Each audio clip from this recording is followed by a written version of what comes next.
Later this month, the new Gen 3 will be revealed. What are your expectations as team manager? Yeah, so it's a good question. I mean, we're all very excited to see what Gen 3 is going to be about and see the reaction of the fans and the teams alike.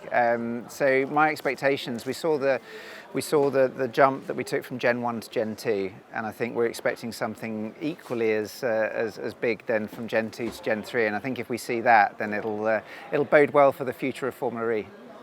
Perfect. Do you think that changes to the FormulaE circuits will be necessary because of the increased power of the Gen 3 car?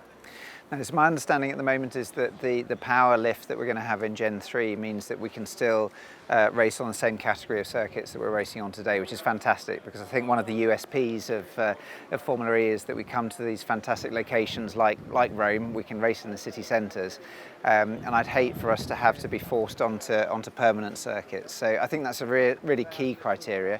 As I say, my expectation is that we'll still be in these iconic locations. With some of the changes in the rules for this season, like the new time extension for safety car periods, do you have to think or to run different strategies now? Yeah, I'm very lucky that I don't actually have to get involved in any of those decisions at all. But for our engineers, and especially the race engineers and the strategy engineers, obviously the duration of safety car periods, for example, the way that time is then managed through the race is of critical importance. But we tend to set up our tools to be able to deal with that. It means that we can go through the various algorithms, make sure that they're tuned to the new regulations, and we're pretty confident when we get there to get it right. Cool. And after almost 2 months break, you will have 13 races in just 5 months. How much of a challenge is that for the team?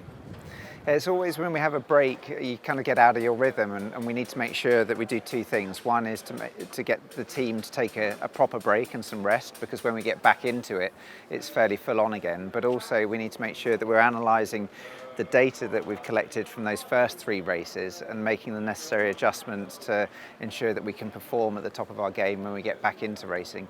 Personally, I'm really looking forward to this weekend being the start of that journey when we've got a packed calendar all the way up until the mid of August, because at the end of the day, that's what we exist to do. We're racers at heart, and to do it every couple of weeks is just heaven, so it's all good fun.